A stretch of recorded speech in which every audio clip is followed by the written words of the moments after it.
El teléfono sonó a las 11:30 de la noche mientras yo estaba sentada en la incómoda silla del hospital, viendo a mi hermana Rosa dormir conectada a esos tubos que me recordaban lo frágil que somos. Habían sido 3 días intensos desde que recibí la llamada de emergencia. Lourdes, Rosa tuvo un infarto, está muy grave. Sin pensarlo 2 veces, empaqué una maleta pequeña y manejé las 4 horas hasta la ciudad donde vive mi hermana, sin decirle a nadie exactamente dónde iba. Solo le dije a Eliseo que tenía una emergencia familiar y que regresaría en unos días. Señora Lourdes. La voz de Otilia, mi vecina de la finca, sonaba nerviosa, casi susurrando. Perdón que la moleste tan tarde, pero necesito decirle algo urgente. Hay gente invadiendo su propiedad. Mi corazón se detuvo por completo. ¿Cómo que hay gente invadiendo? Señora, hay por lo menos 20 personas haciendo una fiesta enorme en su casa. Carros estacionados por todas partes, música bien alta, luces prendidas en todos lados, gente gritando y nadando en su piscina. Yo pensé que usted había regresado y había organizado alguna celebración, pero cuando vi tanta gente y tanto escándalo me pareció muy extraño. ¿Usted les dio permiso para usar su casa? La sangre se me fue a los pies. Mi finca secreta, la propiedad que había comprado hace 6 meses sin decirle absolutamente a nadie, estaba siendo invadida. Nadie, absolutamente nadie, sabía los códigos de acceso. Solo yo tenía las llaves. Solo yo conocía la contraseña del portón electrónico que había instalado precisamente para mantener mi privacidad y mi paz. Otilia, puede ver quiénes son las personas. Está muy oscuro desde aquí, pero alcancé a ver el carro verde de su hijo Eliseo estacionado ahí enfrente, en el lugar donde usted siempre estaciona. Y hay muchos carros más que no reconozco, carros nuevos, carros viejos, hasta hay una camioneta con música sonando desde las bocinas. Eliseo. Mi propio hijo había encontrado la manera de entrar a mi propiedad sin mi permiso, violando mi privacidad de la manera más descarada posible. De alguna forma había descubierto dónde estaba mi finca secreta, la que compré precisamente para tener un lugar donde poder escapar de sus constantes reproches, de su control asfixiante, de esa sensación horrible de que cada centavo que gastaba tenía que ser justificado ante él y ante Martina como si yo fuera una niña irresponsable. Otilia, por favor, ¿podría hacer algo por mí? ¿Podría acercarse un poco más y ver si puede tomar algunas fotos con su teléfono? Pero tenga mucho cuidado, no se vaya a meter en problemas. Solo necesito evidencia de lo que está pasando. Por supuesto, señora Lourdes. Pero dígame, ¿está todo bien? ¿Usted realmente les dio permiso de usar su casa para esta fiesta? No. Otilia. No les di ningún permiso. Ni siquiera sabían que yo tenía esta propiedad. Mi voz salió más calmada de lo que me sentía por dentro, pero había una frialdad nueva ahí, una determinación que yo misma no reconocía. Por favor, tómeles todas las fotos que pueda y mándamelas por WhatsApp. Y después de eso, necesito que llame inmediatamente a la policía. Colgué el teléfono con las manos temblando, no de miedo, sino de una rabia fría y calculadora que no había sentido jamás en mis 70 años de vida. Rosa seguía dormida, ajena al huracán que se estaba desatando en mi cabeza y en mi corazón. Me levanté de la silla del hospital y salí al pasillo vacío para poder pensar con claridad, para poder procesar lo que acababa de escuchar. Durante meses, desde que compré la finca, había notado que Eliseo y Martina me hacían preguntas extrañas, preguntas que en ese momento me parecían inocentes pero que ahora adquirían un significado completamente diferente. ¿A dónde vas los fines de semana, mamá? ¿Por qué tienes tanto combustible en el carro últimamente? ¿Para qué necesitas comprar tantas cosas en el supermercado si vives sola? ¿Por qué llegas tan tarde los domingos? Yo siempre les contestaba con evasivas, diciéndoles que visitaba amigas, que iba a la iglesia en otra parroquia, que hacía mandados o que simplemente me gustaba manejar para relajarme. Pero ahora me daba cuenta, con una claridad dolorosa, de que me habían estado siguiendo, espiando, investigando cada uno de mis movimientos como si fuera una criminal, como si mis acciones fueran asunto de ellos. El WhatsApp de Otilia llegó 15 minutos después, y las fotos me dejaron literalmente sin aire en los pulmones. Mi hermosa finca, la propiedad que había comprado con tanto amor, con tanto cuidado, con tanto secreto, estaba completamente invadida por personas que no tenían ningún derecho a estar ahí. La terraza que yo había decorado con tanto esmero estaba llena de gente que no reconocía, desconocidos sentados en mis muebles nuevos. La piscina que acababa de mandar a limpiar tenía personas nadando como si fuera un club público. Las luces de toda la casa estaban prendidas, las puertas abiertas de par en par, como si fuera su propia celebración familiar. Y ahí, claro como la luz del día, estaba Eliseo en una de las fotos, brindando con una cerveza en la mano y sonriendo ampliamente, como si fuera el dueño del lugar, como si toda esa propiedad fuera suya por derecho divino. En otra foto vi a Martina sirviendo comida en mis platos nuevos, usando mi cocina, actuando como anfitriona de una casa que no era suya. Pero lo que más me dolió, lo que realmente me partió el alma en pedazos, no fue verlos ahí sin mi permiso. Lo que me devastó completamente fue darme cuenta de que esto no había sido espontáneo. Habían estado planeando esta invasión. No era casualidad que justo cuando yo tenía una emergencia familiar real, cuando estaba sufriendo por la salud de mi hermana, ellos hubieran decidido hacer una fiesta en mi propiedad. Habían estado esperando pacientemente el momento perfecto, cuando yo estuviera lejos, cuando no pudiera defenderme, cuando no pudiera detenerlos. Otilia, ¿ya llamó a la policía? Sí, señora. Hablé con ellos hace 10 minutos. Dijeron que van para allá inmediatamente, que esto es violación de propiedad privada. ¿Usted qué va a hacer? Va a regresar. No puedo regresar ahorita, mi hermana está muy grave. Pero voy a esperar a ver qué encuentran los policías cuando lleguen. Lo que no sabía en ese momento era que lo que iban a encontrar sería mucho peor de lo que yo imaginaba. Rosa abrió los ojos por primera vez en 2 días justo cuando yo estaba esperando noticias de la policía. Lourdes, ¿qué haces despierta tan tarde? Su voz salió débil pero clara, y por un momento sentí un alivio enorme de escucharla hablar. Durante horas había estado dividida entre la preocupación por mi hermana y la rabia por lo que estaba pasando en mi finca. Estoy aquí cuidándote, Rosa. No te preocupes por nada. Le tomé la mano y traté de sonreír, pero mi mente seguía en esas fotos que Otilia me había mandado. No podía creer que mi propio hijo hubiera violado mi privacidad de esa manera. Después de todo lo que había hecho por él, después de todos los sacrificios. Mi teléfono vibró con un mensaje de Otilia. Señora Lourdes, llegó la policía. Están hablando con todas las personas de la fiesta. Parece que hay mucha discusión. Le respondí rápidamente. ¿Qué está pasando exactamente? Los policías están pidiendo documentos a todos. Su hijo se ve muy nervioso. Está hablando mucho con las manos. La música ya la apagaron. Era extraño sentir esa mezcla de satisfacción y tristeza. Satisfacción porque finalmente alguien les estaba poniendo límites. Tristeza porque tenía que ser la policía y no el respeto natural hacia su propia madre. Rosa me miraba con curiosidad, pero no quise preocuparla con mis problemas. Ella tenía suficiente con su recuperación. Durante los siguientes 30 minutos, Otilia me fue mandando actualizaciones por WhatsApp. Los policías habían pedido que bajaran la música, habían comenzado a revisar identificaciones, y aparentemente estaban haciendo muchas preguntas sobre quién tenía autorización para estar en la propiedad. Según Otilia, Eliseo había tratado de explicarles que era la casa de su mamá y que tenía derecho a usarla, pero los policías le habían pedido pruebas de esa autorización. Rosa, ¿te acuerdas cuando yo te conté que compré una casita en el campo? Le pregunté a mi hermana mientras la acomodaba las almohadas. Sí, me dijiste que era tu lugar secreto para descansar. ¿Por qué no les contaste a tus hijos?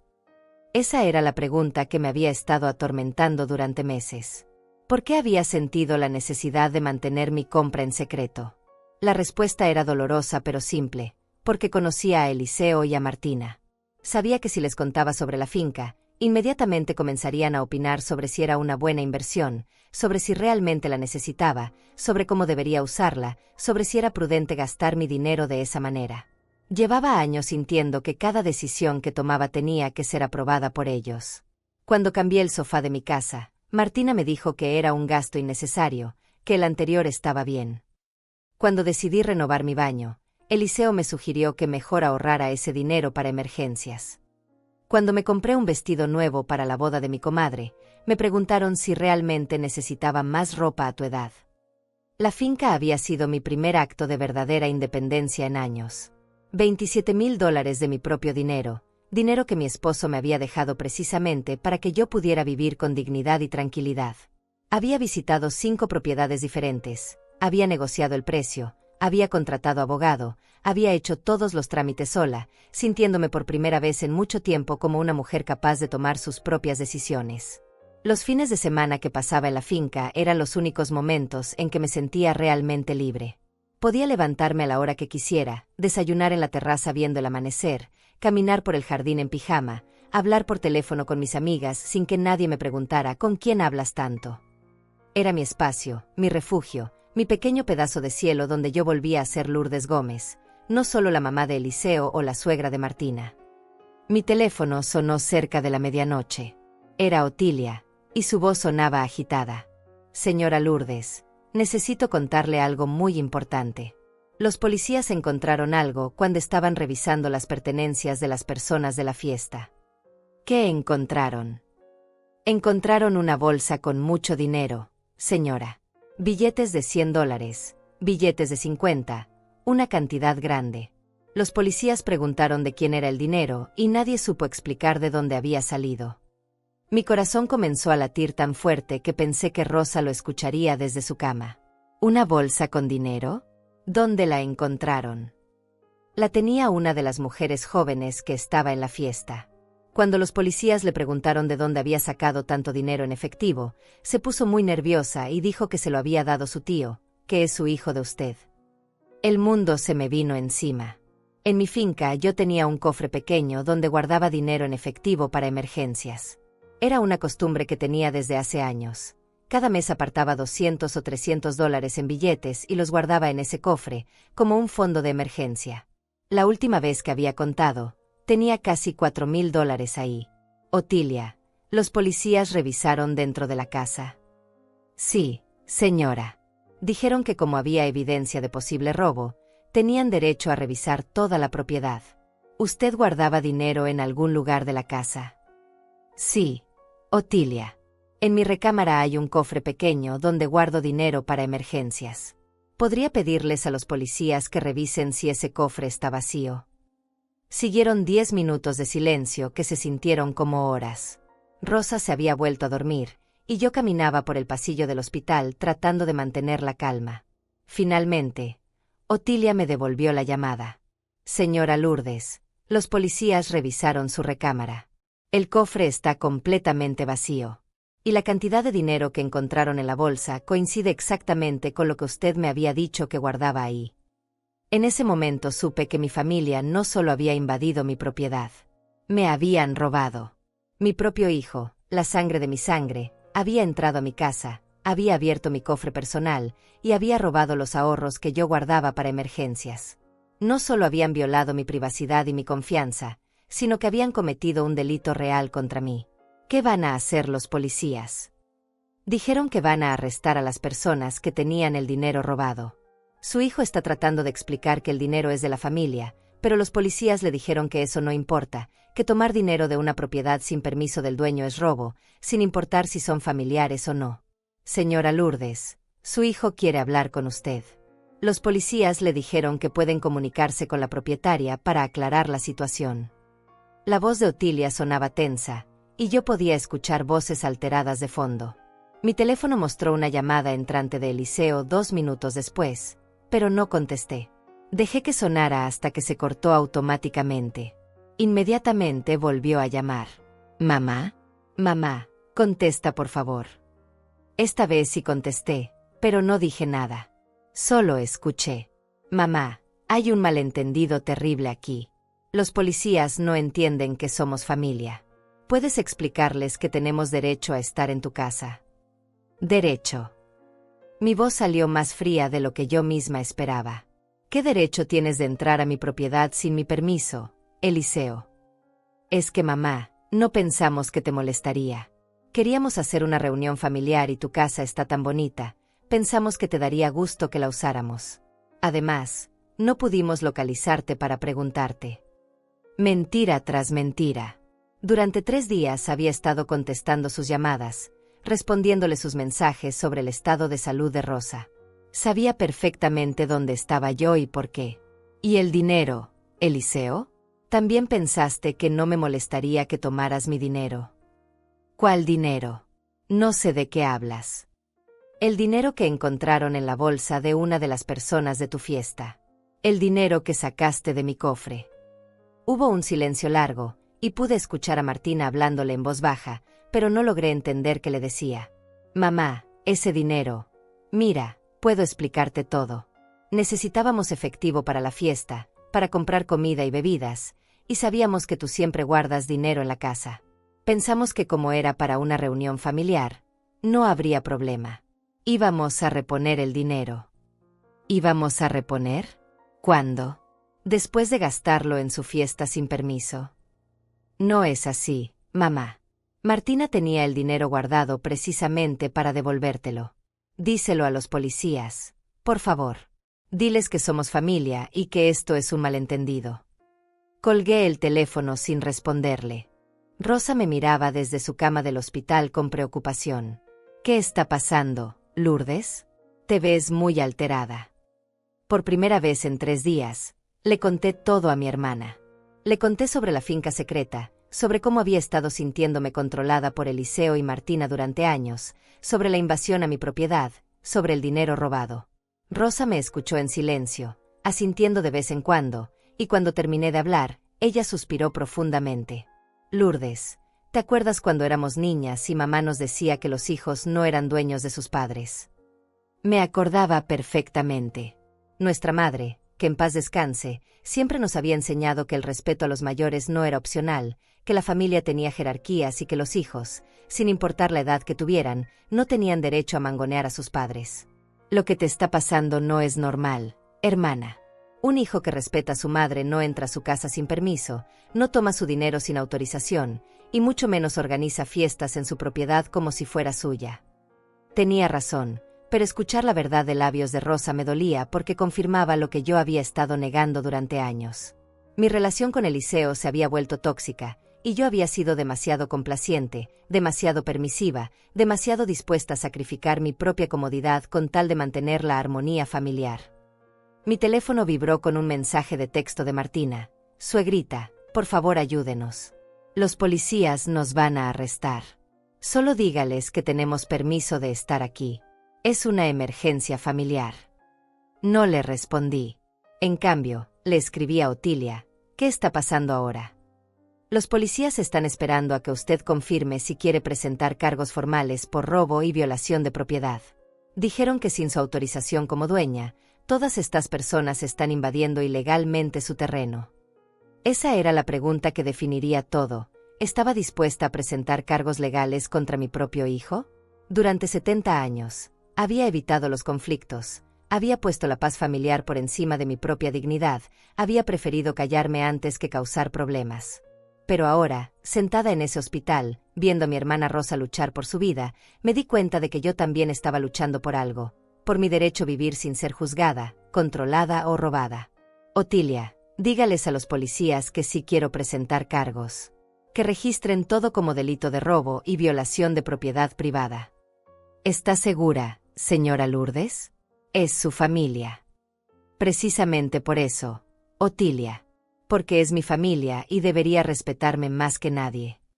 Los siguientes 20 minutos fueron una sucesión de llamadas desesperadas. Eliseo me llamó 4 veces, Martina me mandó 7 mensajes de WhatsApp, y hasta recibí una llamada de mi comadre Cecilia, diciéndome que Martina la había contactado para pedirle que intercediera por ellos. Lourdes, Martina me dice que hay un malentendido con los policías en tu casa nueva. ¿Qué está pasando? Le expliqué brevemente la situación a Cecilia, y su reacción me confirmó que mi decisión era correcta.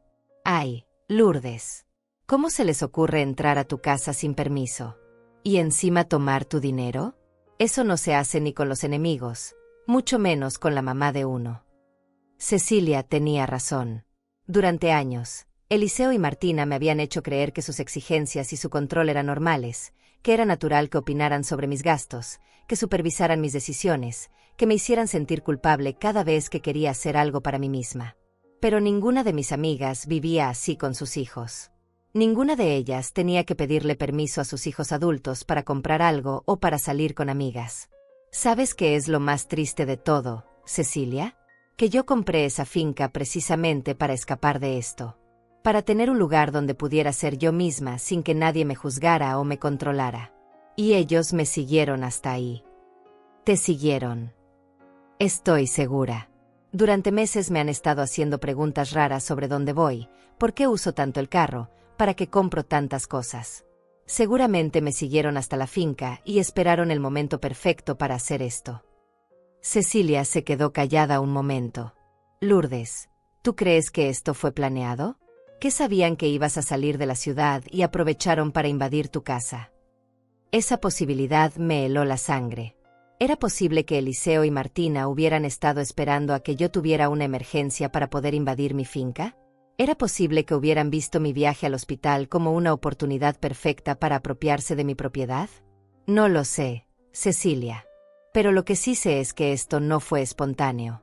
Había demasiada gente, demasiada organización. Esto fue una fiesta planeada con anticipación. Mi teléfono sonó de nuevo. Era Otilia.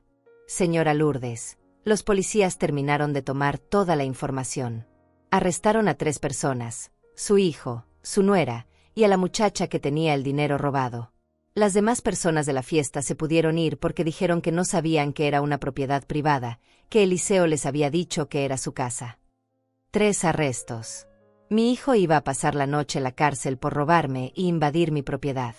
Parte de mí se sentía victoriosa, pero otra parte se sentía devastada. Era la primera vez en mi vida que tenía que usar la ley para protegerme de mi propia familia. Y mi dinero. Los policías recuperaron todo el efectivo. Dijeron que se lo van a devolver cuando usted regrese, pero que necesita ir a la estación a firmar algunos papeles y a ratificar su denuncia. $4,000 recuperados. Mi finca protegida. Mi dignidad restaurada. Pero también una familia rota, un hijo en la cárcel, y la triste confirmación de que las personas en las que más confiaba eran las que más dispuestas estaban a lastimarme. Rosa me tomó la mano desde su cama. Hiciste lo correcto, hermana. A veces hay que ser fuerte para que te respeten. Tenía razón. Pero ser fuerte dolía más de lo que había imaginado. La mañana siguiente en el hospital fue un infierno de llamadas. Comenzaron a las 6 de la mañana. Primero mi comadre Teresa, después mi vecina del barrio, luego la hermana de Martina, todas preguntándome qué había pasado, todas insinuando que había sido muy dura con Eliseo, todas sugiriéndome que reconsiderara mi decisión de presentar cargos. Lourdes, entiendo que estés molesta, pero es tu hijo. ¿No crees que meter a la policía fue demasiado? Teresa hablaba con esa voz condescendiente que usan las personas cuando creen que saben mejor que tú lo que deberías hacer con tu propia vida. Teresa, ¿tú dejarías que tus hijos entraran a tu casa sin permiso y se llevaran tu dinero? Bueno, pero eso es diferente. Eliseo es tu único hijo varón, y los hombres a veces no piensan las cosas bien. Ahí estaba otra vez. Las excusas. Siempre había excusas para justificar el comportamiento de Eliseo. Cuando era niño, es que los niños son más inquietos. Cuando era adolescente, es que está en la edad difícil. Cuando se casó, es que Martina lo tiene confundido. Y ahora que tenía 42 años, es que los hombres no piensan las cosas bien. ¿Sabes qué, Teresa? Si a los 42 años mi hijo todavía no puede pensar bien, entonces es hora de que aprenda las consecuencias de sus actos. Colgué antes de que pudiera responderme. Rosa me miraba desde su cama con una sonrisa pequeña pero orgullosa. Me gusta esta nueva Lourdes que no acepta tonterías. A las 9 de la mañana, mi teléfono sonó con un número desconocido. Era un abogado que decía representar a Eliseo. Señora Gómez, soy el licenciado Ramírez. Su hijo me contrató para manejar su caso. Creo que podemos resolver esta situación sin llegar a un juicio. Podríamos reunirnos para platicar. ¿Platicar sobre qué, licenciado? Mi hijo robó mi dinero e invadió mi propiedad. Bueno, señora, entendemos su molestia, pero hay que considerar que se trata de un asunto familiar. Su hijo está dispuesto a disculparse y a devolver el dinero con intereses. Solo necesitamos que retire los cargos. El dinero ya me lo devolvió la policía, licenciado. Y las disculpas debería habérmelas dado antes de robarme, no después de que lo arrestaran. Señora Gómez, piense en su familia. Un antecedente penal podría afectar el trabajo de su hijo, sus oportunidades futuras. ¿Realmente quiere arruinar la vida de su propio hijo por un malentendido? Otra vez las manipulaciones. Ahora resulta que yo era la que iba a arruinar la vida de Eliseo, no él mismo con sus acciones. Licenciado, mi hijo arruinó su propia vida cuando decidió robarle a su madre. Si está preocupado por su futuro, debería haberlo pensado antes de cometer un delito. Entiendo su posición, señora, pero... No, licenciado. No entiende nada. Usted no ha vivido 70 años sintiendo que su familia la controla, la juzga y la trata como si fuera incapaz de tomar sus propias decisiones. Usted no ha tenido que comprar una casa en secreto para poder tener un poco de paz. No voy a retirar los cargos. Cuando colgué, me di cuenta de que Rosa me estaba aplaudiendo lentamente desde su cama. Bravo, hermana. Ese abogado se fue con la cola entre las patas. Pero la presión apenas comenzaba. A las 11 llegó Cecilia al hospital, pero no venía sola. Venía acompañada de mi comadre Carmen y de Severina, la madrina de bautizo de Eliseo. Las tres tenían caras muy serias, como si vinieran a darme el pésame. Lourdes, tenemos que hablar contigo. Carmen se sentó en la silla al lado de mi hermana y me miró con esa expresión que reservaba para los momentos más dramáticos. Toda la familia está muy preocupada por lo que pasó anoche. ¿Preocupada por qué? ¿Por qué arrestaron a un ladrón? Ay, Lourdes, no digas eso de tu propio hijo.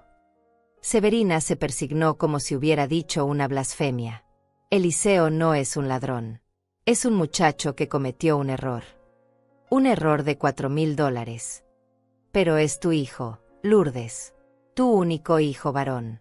¿Qué va a decir la gente cuando se entere de que mandaste a la cárcel a tu propio hijo? Ahí estaba el verdadero problema. ¿Qué iba a decir la gente?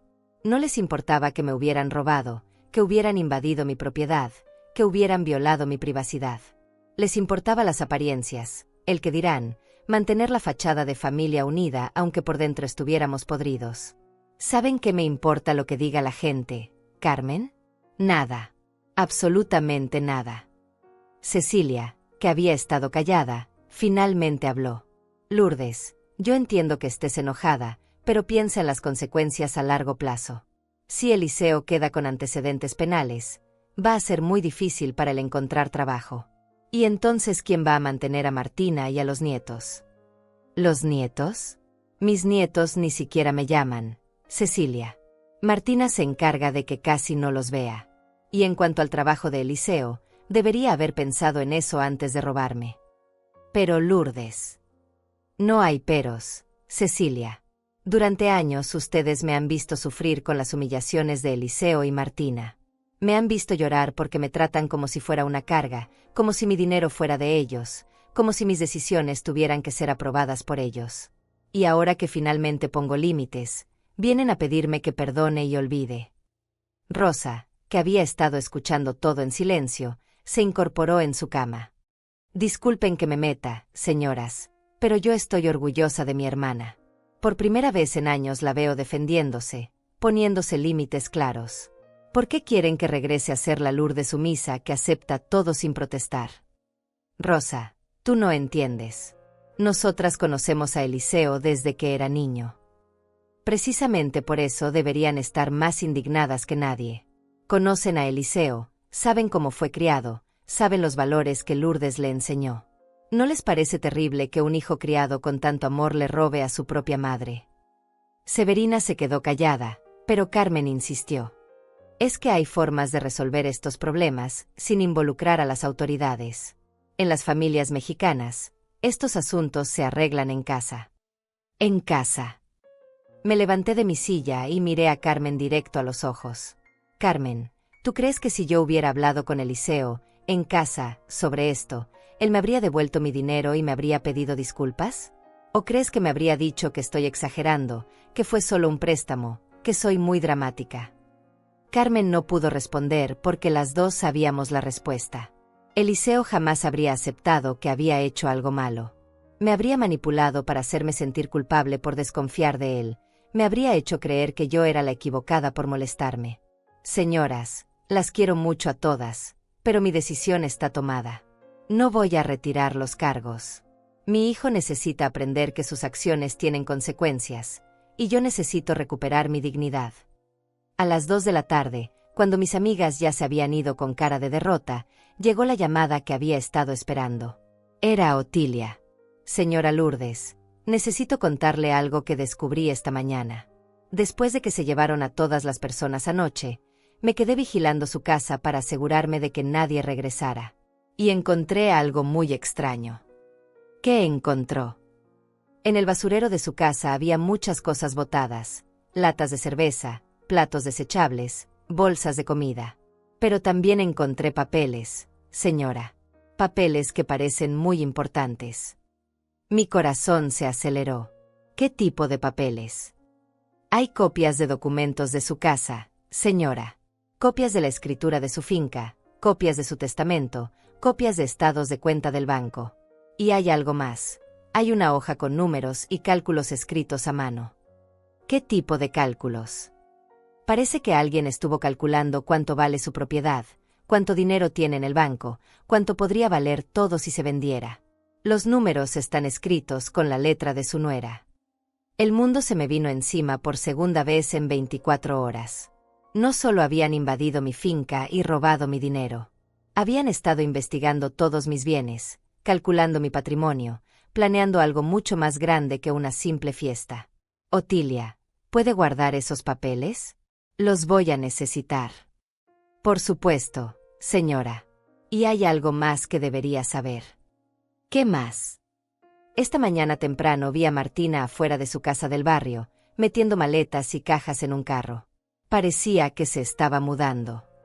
Martina se estaba yendo. Con documentos de mis propiedades, con información de mis cuentas bancarias, y probablemente con un plan para apoderarse de todo lo que tengo. Ya no era solo una fiesta sin permiso. Era un intento de robo completo de mi patrimonio. Rosa, necesito pedirte un favor enorme. Mi hermana me miraba con preocupación desde su cama del hospital mientras yo empacaba mis pocas pertenencias en la maleta. Necesito regresar a casa inmediatamente. Los doctores dijeron que ya estás estable, y hay cosas que tengo que resolver urgentemente. Tiene que ver con lo de anoche. Es peor de lo que pensaba, hermana. Mucho peor. Le conté sobre la llamada de Otilia, sobre los documentos encontrados en la basura, sobre los cálculos del patrimonio escritos por Martina, sobre la mudanza misteriosa. Rosa escuchó todo con la boca abierta. Lourdes, eso no es solo robo. Eso suena como si hubieran estado planeando quedarse con todo lo tuyo. Exactamente. Durante el viaje de 4 horas de regreso a casa, esa realidad se fue asentando en mi mente como un veneno lento. Durante meses, tal vez años, Eliseo y Martina habían estado preparando un plan para apropiarse de mi patrimonio. La finca secreta había sido solo el primer paso que descubrieron, pero evidentemente sabían de todas mis propiedades, todas mis cuentas, todos mis ahorros.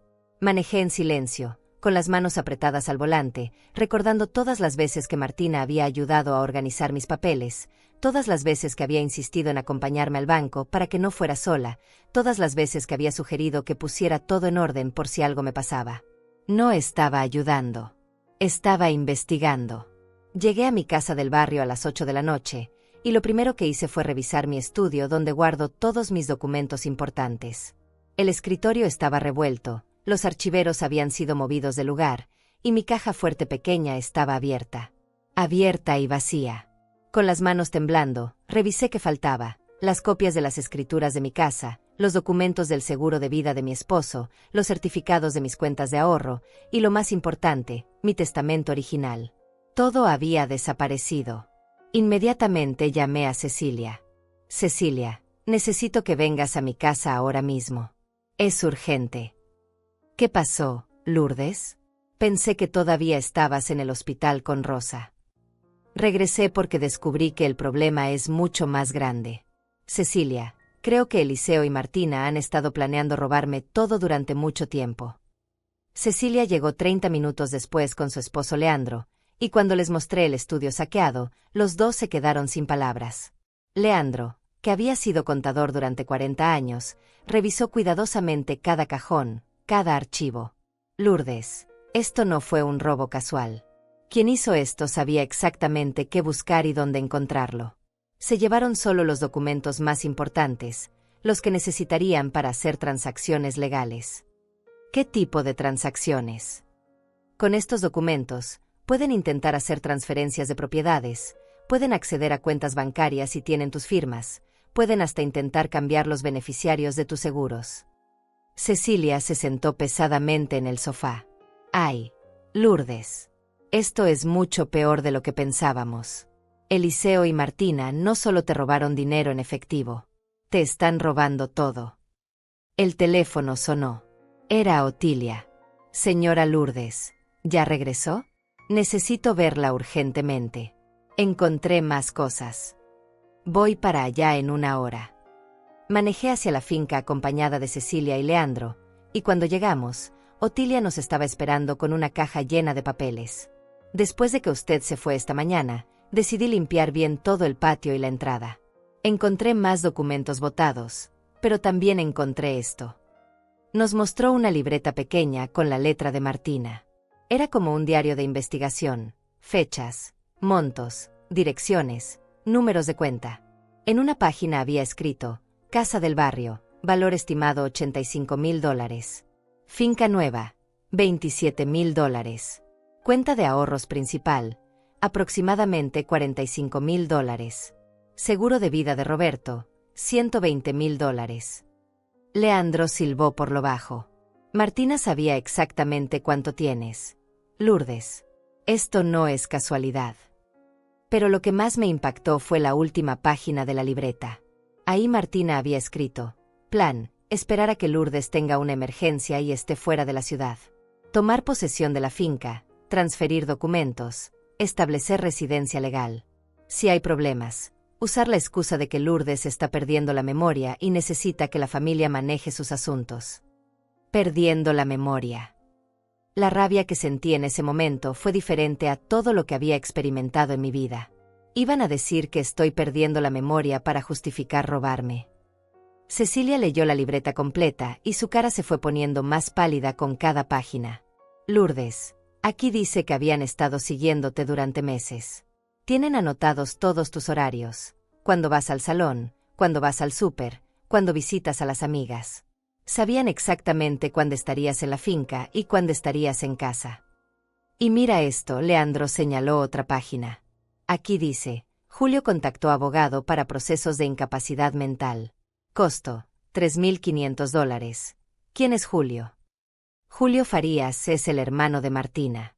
Es notario. Mi voz salió como un susurro porque la magnitud del plan me estaba aplastando. No solo querían robarme.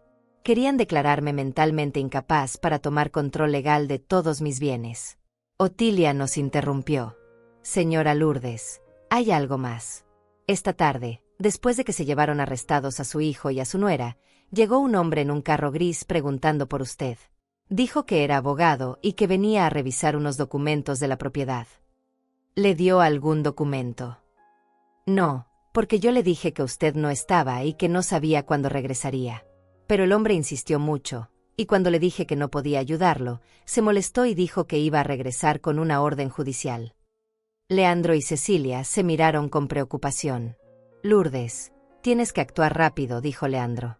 Si realmente están tratando de declararte incapaz, necesitas proteger tus bienes inmediatamente. ¿Cómo? Primero, necesitas ir al banco mañana temprano y cambiar todas las firmas autorizadas en tus cuentas. Segundo, necesitas contactar a tu abogado para que revise si han intentado hacer algún trámite con tu nombre. Tercero, necesitas conseguir copias certificadas de todos tus documentos antes de que ellos intenten usarlos. Esa noche no pude dormir. Me quedé en mi casa del barrio revisando cada rincón, cada cajón, cada papel que quedaba, tratando de entender la magnitud de la traición. En mi recámara encontré algo que me heló la sangre. Mi libreta de teléfonos tenía páginas arrancadas. Las páginas donde yo tenía anotados los números de mi abogado, de mi contador, de mi asesor financiero. No solo habían robado mis documentos. Habían tratado de aislarme de las personas que podrían ayudarme a defenderme. A las 5 de la mañana, mi teléfono sonó. Era un número desconocido. Señora Lourdes Gómez. ¿Quién habla?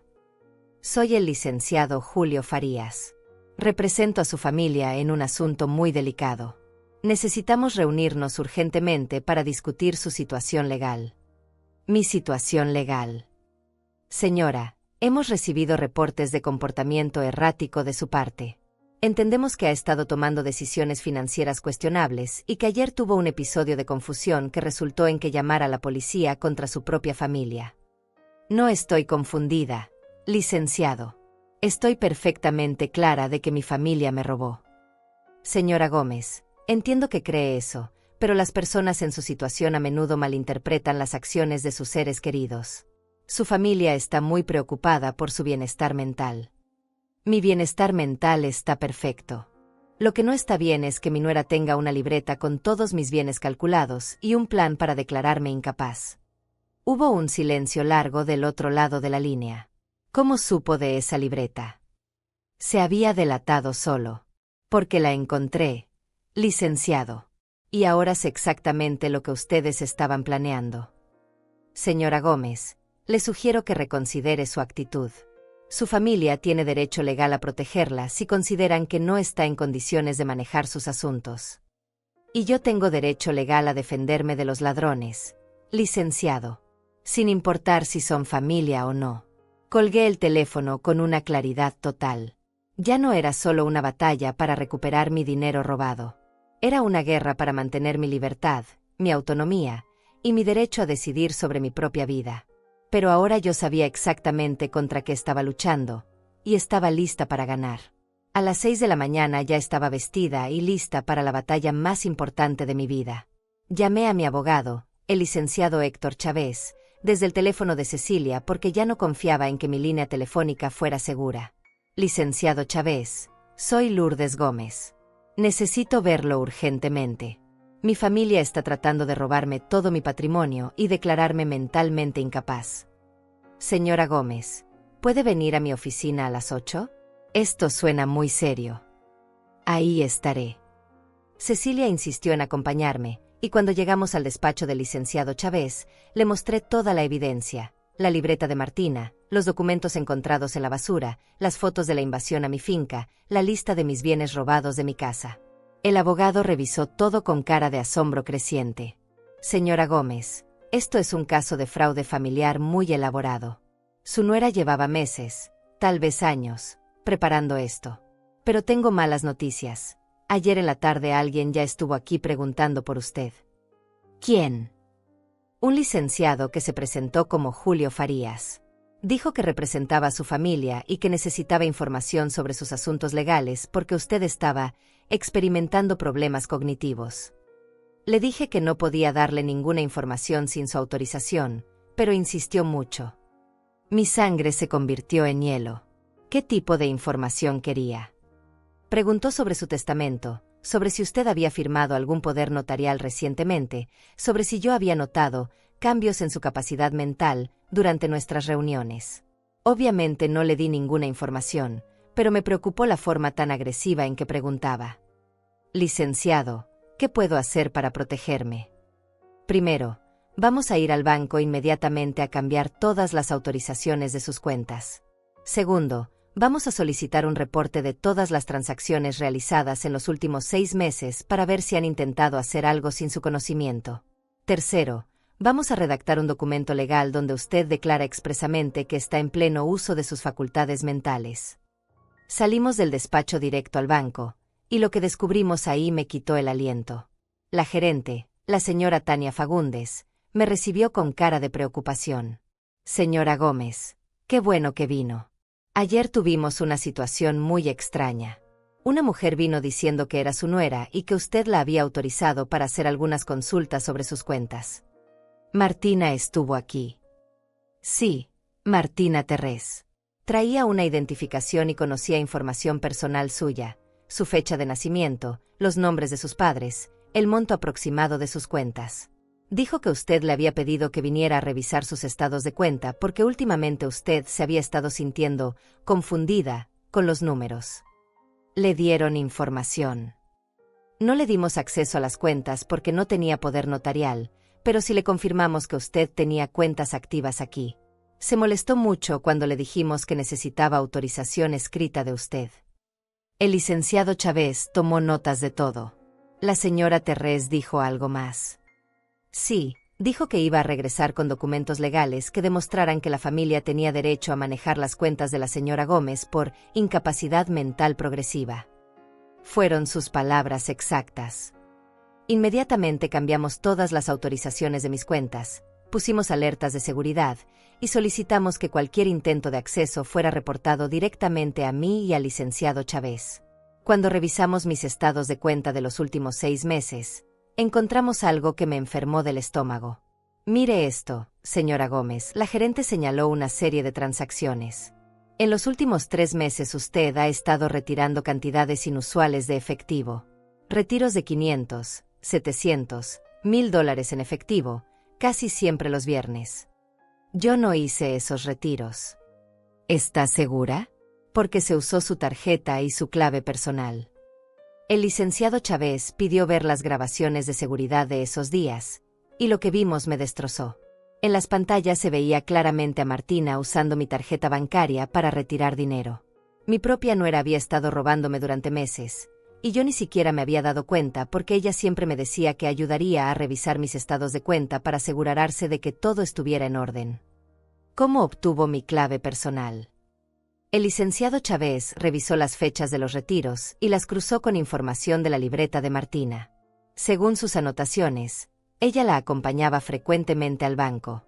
Probablemente observó cuando usted digitaba su clave. En total, Martina había robado $8,400 de mis cuentas en 3 meses. Dinero que yo pensé que había gastado en compras para la casa, en salidas con amigas, en gastos normales de una persona de mi edad. Pero no. Me lo había estado robando sistemáticamente mi propia nuera. Licenciado, esto es suficiente para demostrar que fue un robo planificado. Más que suficiente. Con esto podemos demostrar que ha habido un patrón de abuso financiero durante meses. Pero necesitamos actuar rápido porque si ellos ya contactaron a un juez con su historia de incapacidad mental, podrían obtener una orden temporal para manejar sus asuntos. Salimos del banco y fuimos directo a la estación de policía para ampliar la denuncia. El detective a cargo del caso, el señor Ramón Fagundes, revisó toda la nueva evidencia con cara de incredulidad. Señora Gómez, esto ya no es solo invasión de propiedad y robo. Esto es fraude bancario, suplantación de identidad, e intento de fraude de incapacidad. Su familia organizó una operación criminal completa contra usted. ¿Qué va a pasar con los arrestos de anoche? Con esta nueva evidencia, los cargos van a ser mucho más serios. Ya no estamos hablando de un simple robo familiar. Estamos hablando de delitos federales. A las 2 de la tarde, cuando salíamos de la estación de policía, mi teléfono sonó. Era un número que no reconocía. Señora Lourdes Gómez. ¿Quién habla? Habla la secretaria del juzgado familiar del distrito.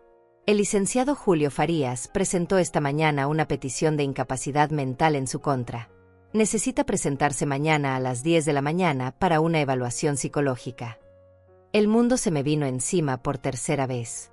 ¿Una evaluación psicológica? Sí, señora.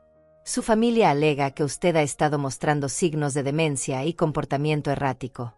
Necesitamos determinar si es capaz de manejar sus propios asuntos.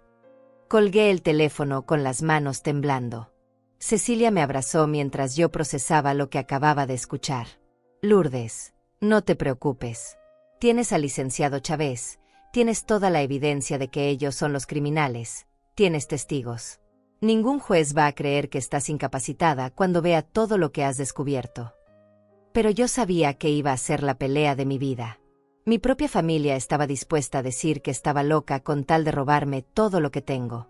Habían calculado cada centavo de mi patrimonio, habían robado mis documentos, habían saqueado mis cuentas bancarias, y ahora querían que un juez declarara que yo no tenía capacidad mental para defenderme. Esa tarde, el licenciado Chávez me preparó para la evaluación del día siguiente. Señora Gómez, tiene que estar preparada para preguntas muy personales. Van a tratar de confundirla, de hacerla dudar, de demostrar que no está en condiciones de tomar decisiones. ¿Y si el psicólogo está de su lado? Por eso llevé a mi propio psicólogo forense.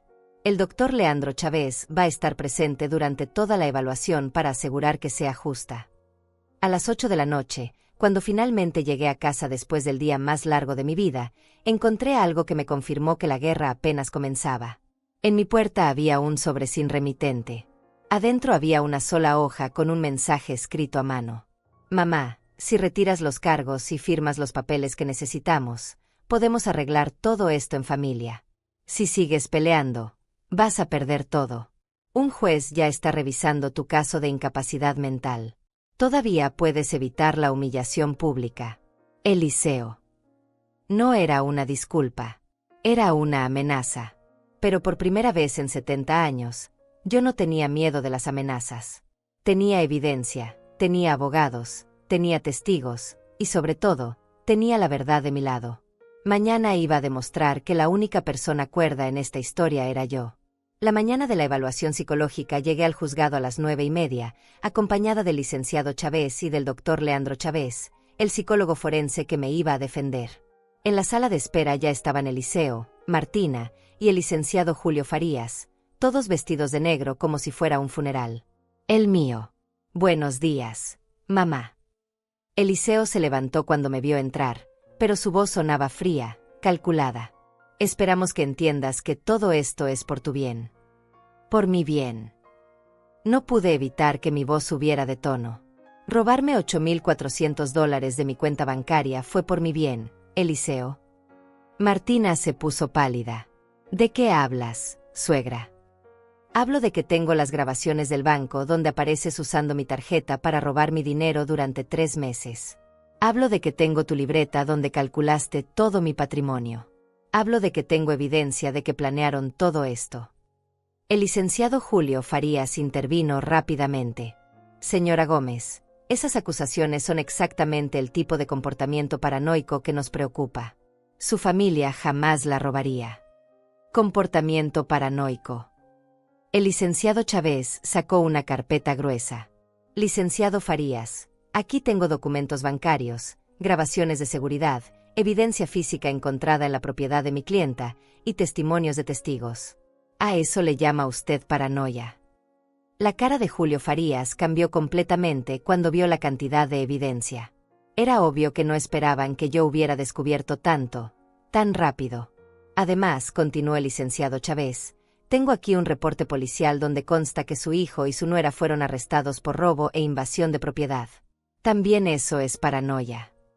En ese momento, la secretaria del juzgado nos llamó para entrar a la evaluación. El psicólogo del tribunal, el doctor Otilia Méndez, era una mujer de unos 50 años con cara seria pero amable.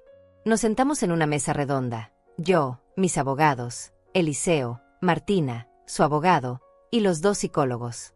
Señora Gómez, comenzó la doctora Méndez, su familia alega que usted ha estado mostrando signos de confusión mental, que ha estado tomando decisiones financieras irracionales, y que recientemente tuvo un episodio donde llamó a la policía contra ellos sin justificación. ¿Puede explicarme qué pasó? Respiré profundo y comencé a contar mi historia desde el principio.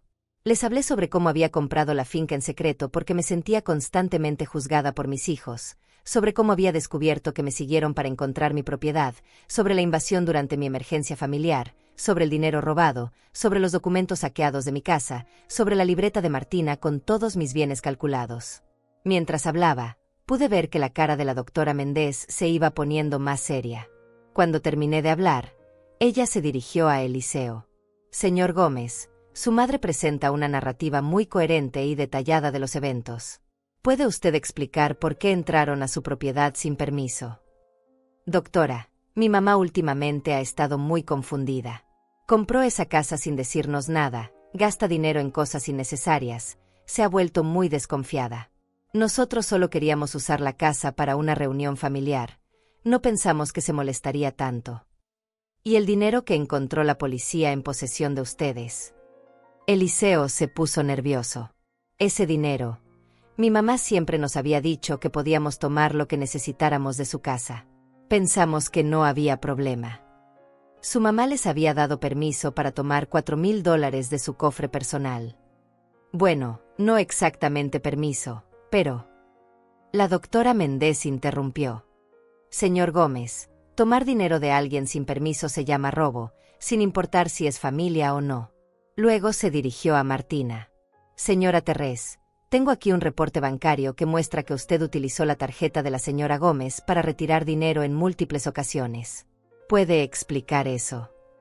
Martina se quedó callada, mirando al licenciado Farías como pidiendo ayuda. Yo solo la ayudaba con sus diligencias bancarias. Ella me pedía que retirara dinero porque a veces se sentía confundida con los números. ¿Tiene algún documento que compruebe que la señora Gómez la autorizó para esos retiros? No, pero... ¿Y puede explicar por qué tenía anotados todos los bienes de la señora Gómez en una libreta personal? El licenciado Farías trató de intervenir. Doctora, mi cliente estaba tratando de ayudar a organizar las finanzas de su suegra porque notaron signos de deterioro cognitivo. La doctora Méndez le pidió ver la libreta de Martina, que el licenciado Chávez había traído como evidencia. Mientras la revisaba, su expresión se volvió cada vez más severa. Señor Farías, esto no parece la libreta de alguien que está ayudando a organizar finanzas.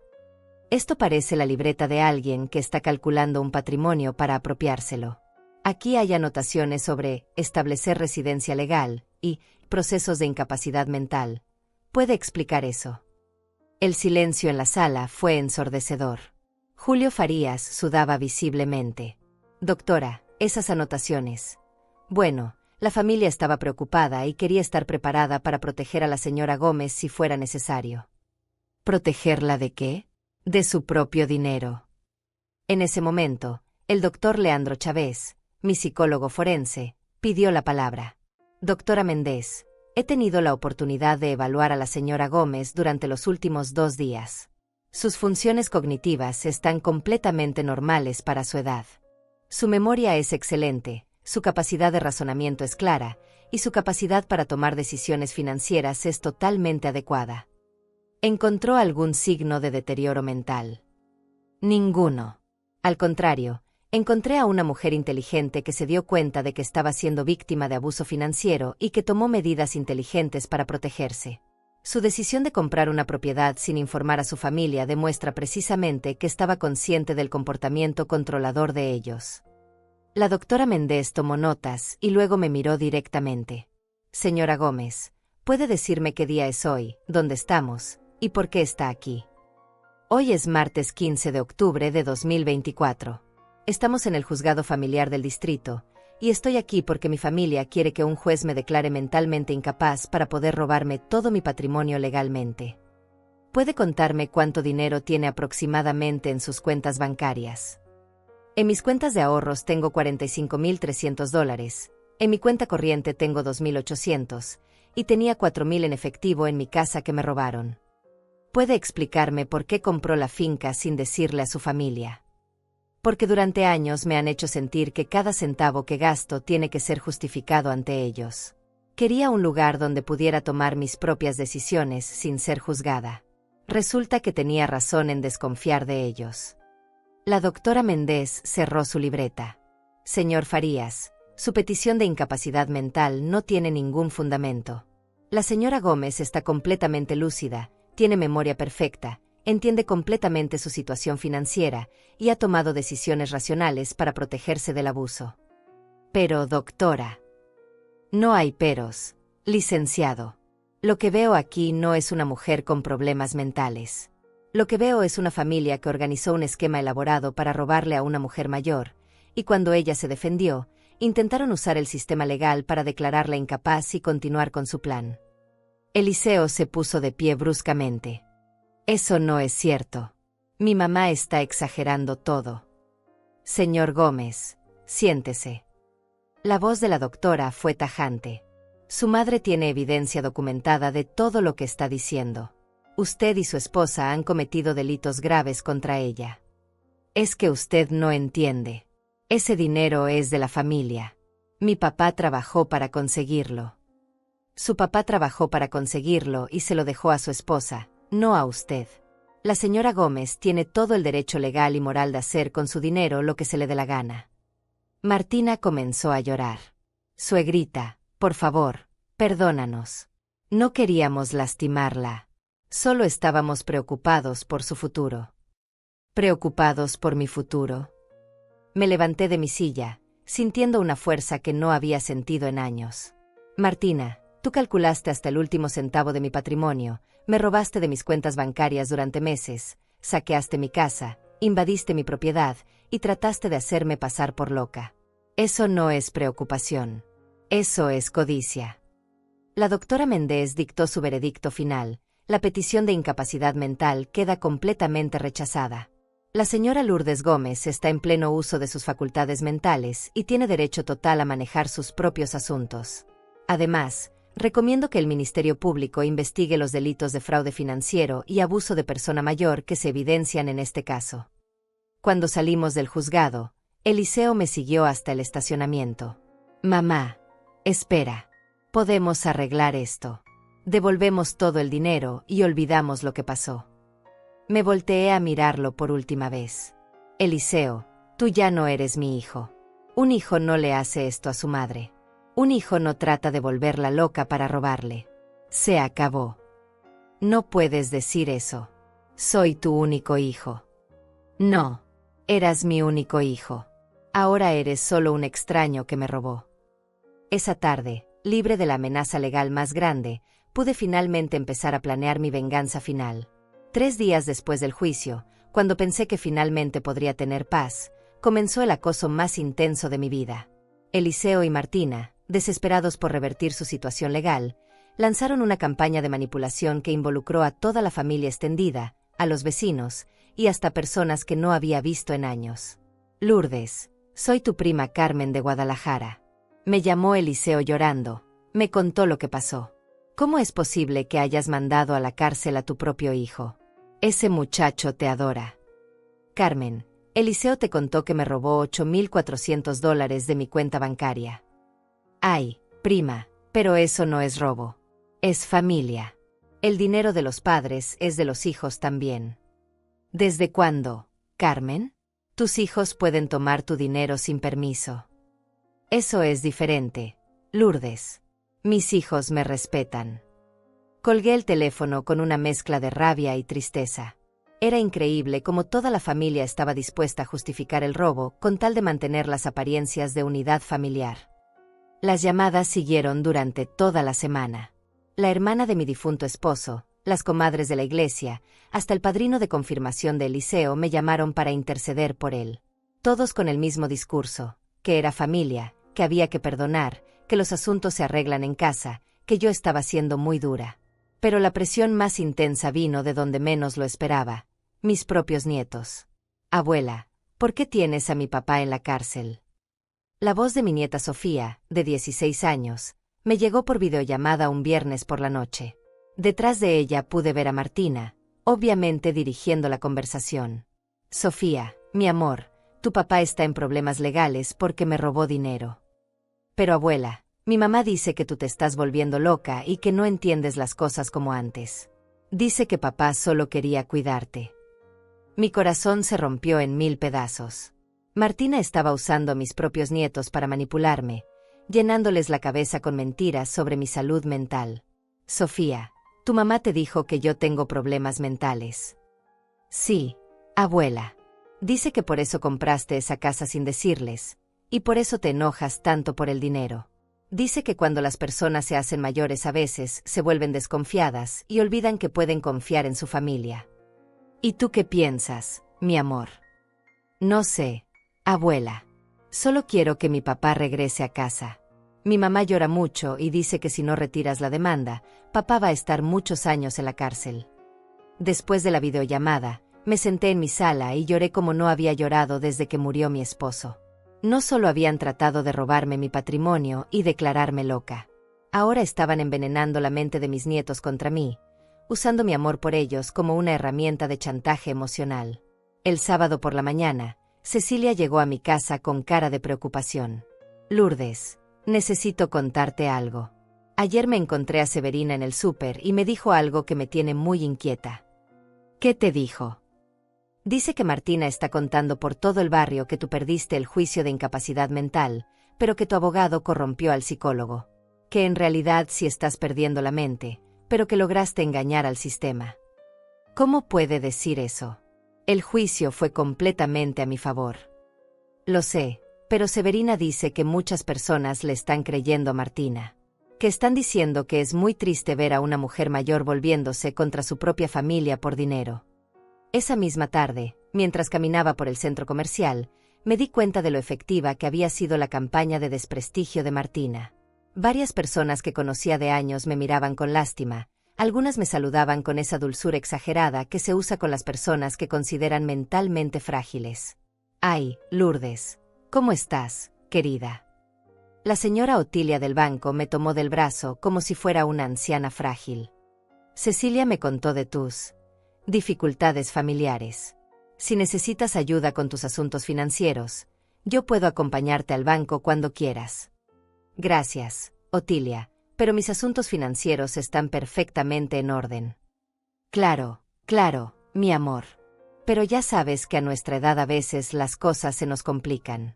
No hay nada de malo en pedir ayuda». Era evidente que Martina había logrado sembrar dudas sobre mi capacidad mental en todo el círculo social.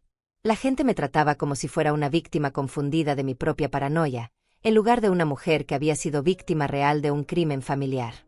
El domingo, la situación escaló a un nivel que no esperaba. Llegó a mi casa una trabajadora social del gobierno. «Señora Gómez, soy la licenciada Tania Herrera del Departamento de Servicios Sociales. Recibimos un reporte de que usted podría estar en una situación de vulnerabilidad y necesitar asistencia». «¿Qué tipo de reporte?». «El reporte indica que usted ha estado mostrando signos de deterioro cognitivo, que ha tenido conflictos severos con su familia de apoyo, y que podría estar siendo influenciada por personas que buscan aprovecharse de su situación». «¿Quién hizo ese reporte?». «No puedo revelar la identidad del reportante, pero necesito hacer una evaluación de su situación de vida para asegurarme de que está segura y recibiendo el cuidado adecuado». Dejé entrar a la trabajadora social, aunque sabía perfectamente quién había hecho el reporte. Durante una hora, la licenciada Herrera revisó mi casa, me hizo preguntas sobre mi rutina diaria, mis finanzas, mi estado de salud y mi situación familiar. «Señora Gómez, veo que su casa está limpia y organizada, que usted se ve bien cuidada y que puede explicar claramente su situación financiera y legal. ¿Puede contarme sobre el conflicto con su familia?». Le expliqué toda la situación, el robo, la invasión, el intento de declararme incapaz, la evidencia que había reunido. La trabajadora social tomó notas cuidadosamente. «¿Ha considerado la posibilidad de reconciliarse con su familia? A veces en las familias hay malentendidos que se pueden resolver con diálogo». «Licenciada, ¿usted consideraría un malentendido que alguien le robara $8,000 y tratara de hacerla pasar por loca?». «Entiendo su punto, señora Gómez. Solo le pregunto porque el reporte que recibimos sugería que usted podría estar siendo aislada de su sistema de apoyo familiar por influencias externas». «¿Influencias externas?». El reporte mencionaba que su abogado y algunas amigas podrían estar alentándola a mantener el conflicto con su familia para beneficio propio. La manipulación de Martina no tenía límites. Ahora no solo había tratado de hacerme pasar por loca, sino que había sugerido que las personas que me estaban ayudando a defenderme eran las que me estaban manipulando. «Licenciada, aquí tengo toda la documentación legal del caso. ¿Le gustaría revisarla?». Cuando la trabajadora social vio la evidencia, las grabaciones del banco, la libreta de Martina, los reportes policiales, el dictamen psicológico, su actitud cambió completamente. «Señora Gómez, es evidente que usted ha sido víctima de un delito serio. El reporte que recibimos no coincide para nada con la realidad de su situación. De hecho, me parece que alguien está tratando de usar nuestro sistema para continuar acosándola. ¿Puede hacer algo al respecto?». «Voy a cerrar este caso inmediatamente y voy a reportar que se hizo un reporte falso. También voy a recomendar que si recibimos más reportes sobre usted de la misma fuente, sean investigados como posible acoso». Esa noche, después de que la trabajadora social se fue, me senté en mi cocina con una taza de té y tomé la decisión más difícil de mi vida. Ya no era suficiente con defenderme legalmente. Tenía que tomar medidas drásticas para proteger mi paz mental y mi dignidad. Llamé al licenciado Chávez. «Licenciado, quiero hacer cambios importantes en mi testamento. Y quiero vender la finca». «¿Está segura, señora Gómez?». «Completamente segura. Eliseo y Martina han demostrado que están dispuestos a destruir mi reputación, a manipular a mis nietos y a usar cualquier sistema disponible para acosarme. No voy a pasar el resto de mi vida luchando contra ellos. ¿Qué quiere hacer exactamente? Quiero desheredar completamente a Eliseo. Quiero vender la finca y usar ese dinero para irme a vivir cerca de mi hermana Rosa. Y quiero establecer un fideicomiso para mis nietos que Martina no pueda tocar hasta que ellos sean mayores de edad. Eso va a ser un golpe muy fuerte para su familia. Licenciado, mi familia ya me dio el golpe más fuerte posible cuando trataron de volverme loca para robarme. Ahora es mi turno. Era hora de que Eliseo y Martina aprendieran que las acciones tienen consecuencias reales y permanentes. 6 meses después, estaba sentada en la terraza de mi nueva casa en la ciudad donde vive Rosa, tomando café y viendo el amanecer sin prisa, sin presión, sin nadie juzgando cómo gasto mi tiempo o mi dinero. La paz que sentía era algo que no había experimentado en años, tal vez décadas. La venta de la finca había sido rápida. Con el mercado inmobiliario en alza, conseguí $32,000 por la propiedad que había comprado por $27,000. $5,000 de ganancia que invertí en mi nueva vida, lejos de las manipulaciones y el drama familiar. Mi teléfono sonó. Era Cecilia, que me llamaba todas las semanas para mantenerme al día de los chismes del barrio. Lourdes, ¿cómo estás, mi amor? ¿Ya te acostumbraste a tu nueva ciudad? Perfectamente, Cecilia. Aquí tengo amigas nuevas, voy a clases de pintura los martes, camino en el parque todas las mañanas, y Rosa viene a almorzar conmigo todos los viernes. Me da tanto gusto escucharte tan contenta. Sabes que ayer me encontré a Martina en el centro. ¿Cómo está? Muy mal, Lourdes. Se ve demacrada, ojerosa.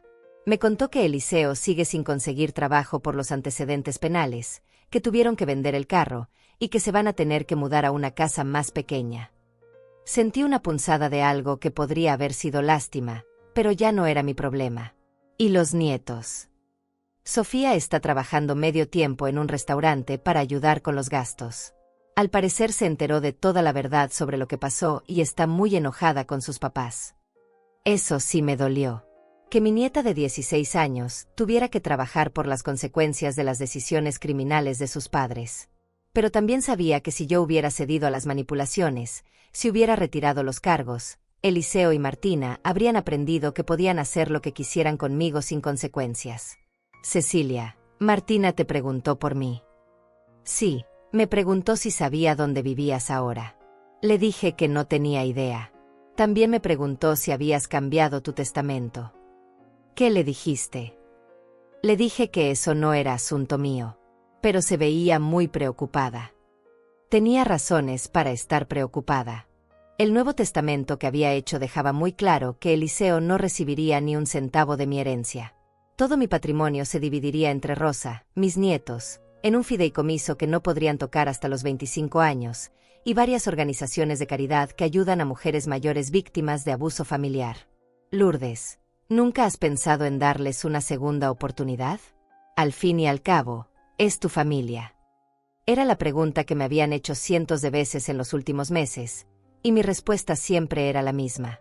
Cecilia, una segunda oportunidad implica que alguien se arrepintió de verdad y pidió perdón de verdad. Eliseo y Martina nunca reconocieron que hicieron algo malo. Hasta el último día siguieron diciendo que yo estaba exagerando, que era normal lo que hicieron, que yo era la que estaba mal. Pero el arrepentimiento puede llegar con el tiempo. Puede ser, Cecilia. Pero yo no voy a pasar el resto de mi vida esperando a ver si mis ladrones deciden arrepentirse. Cuando colgué con Cecilia, caminé hasta mi jardín pequeño y me senté en la banca que había puesto debajo del árbol de naranjas. Esta casita que había comprado cerca de Rosa era modesta pero perfecta para mí, 2 recámaras, una cocina amplia, un jardín pequeño donde podía cultivar mis hierbas, y lo más importante, vecinos que no sabían nada de mi drama familiar y me trataban simplemente como Lourdes, la señora amable que llegó hace unos meses. Mi teléfono vibró con un mensaje de WhatsApp. Era de un número desconocido, pero cuando abrí la foto, reconocí inmediatamente la cara. Era Sofía, mi nieta. Abuela, soy Sofía. Conseguí tu número con la tía Cecilia. Quería pedirte perdón. Ya sé toda la verdad de lo que pasó. Mi mamá me mintió sobre todo. ¿Podrías llamarme cuando puedas? Te extraño mucho. Lloré por primera vez en meses, pero no de tristeza. Lloré de alivio, de felicidad, de gratitud de que al menos uno de mis nietos hubiera descubierto la verdad por sí mismo. Le marqué inmediatamente. Sofía. Abuela. Qué alegría escuchar tu voz. Pensé que nunca te volvería a hablar. ¿Cómo supiste la verdad, mi amor? Me puse a investigar por mi cuenta cuando empecé a trabajar y a entender mejor cómo funciona el dinero. Le pregunté a mi mamá por qué papá tenía antecedentes penales, y ella seguía diciéndome que fue un malentendido. Pero cuando fui al juzgado a conseguir copias de los documentos, leí todo el expediente. ¿Y qué piensas ahora? Pienso que mis papás son unos ladrones, abuela. Y pienso que tú fuiste muy valiente por defenderte. Me da mucha pena todo lo que te hicieron. Hablamos durante 2 horas. Sofía me contó que había empezado a ahorrar dinero de su trabajo para poder visitarme, que había decidido estudiar leyes para poder defender a personas mayores que sufren abuso familiar, y que su hermano menor, Miguel, también quería hablar conmigo pero tenía miedo de que Martina se enterara. Abuela, ¿crees que algún día puedas perdonar a mis papás? Mi amor, el perdón es algo muy complicado. Yo ya no les tengo rencor, porque el rencor me hace daño a mí, no a ellos. Pero perdonar no significa que tenga que volver a confiar en ellos o a exponerme a que me lastimen otra vez. Lo entiendo, abuela. Solo quería que supieras que yo no estoy de acuerdo con lo que hicieron, y que te quiero mucho. Yo también te quiero, Sofía. Y quiero que sepas que todo lo que hice fue para proteger lo que algún día va a ser tuyo y de Miguel. No permití que me robaran porque ese dinero representa el futuro de ustedes. Esa noche, después de hablar con Sofía, me senté en mi sala nueva a escribir en el diario que había empezado a llevar desde que me mudé. Escribí sobre la conversación con mi nieta, sobre la sensación de liberación que sentía, sobre lo extraño que era vivir sin miedo a ser juzgada o controlada. Al final de la página escribí algo que resume perfectamente cómo me sentía. Tardé 70 años en aprender que decir no me convierte en mala persona. Que proteger mi dignidad no me convierte en egoísta. Que elegir mi paz mental no me convierte en mala madre. Cerré el diario y caminé hasta la ventana de mi sala. Afuera, la calle estaba tranquila, las luces de las casas vecinas creaban un ambiente cálido y seguro. Aquí nadie sabía cuánto dinero tenía en el banco, nadie opinaba sobre cómo debería vestirme o en qué debería gastar mi dinero, nadie me hacía sentir culpable por querer vivir con comodidad. Por primera vez en muchos años, tal vez por primera vez en mi vida adulta, era completamente libre de ser quien quisiera ser, de tomar las decisiones que me hicieran feliz, de cuidar de mí misma sin tener que justificarme ante nadie. Mi teléfono sonó una última vez esa noche. Era Rosa. ¿Cómo te fue hoy, hermana? Perfecto. Rosa. Hablé con Sofía, pinté un cuadro de flores en mi clase, cociné pescado con verduras para la cena, y leí un libro en el jardín. ¿Y cómo te sientes? Sonreí mientras miraba por la ventana hacia mi nueva vida. Me siento exactamente como debe sentirse una mujer de 70 años que finalmente decidió que su felicidad importa más que mantener contentos a los demás. Me alegra tanto escucharte así, Lourdes. ¿Sabes qué es lo más hermoso de todo, Rosa? ¿Qué? Que por fin, después de muchos años, era yo la que decidía a quién cuidar.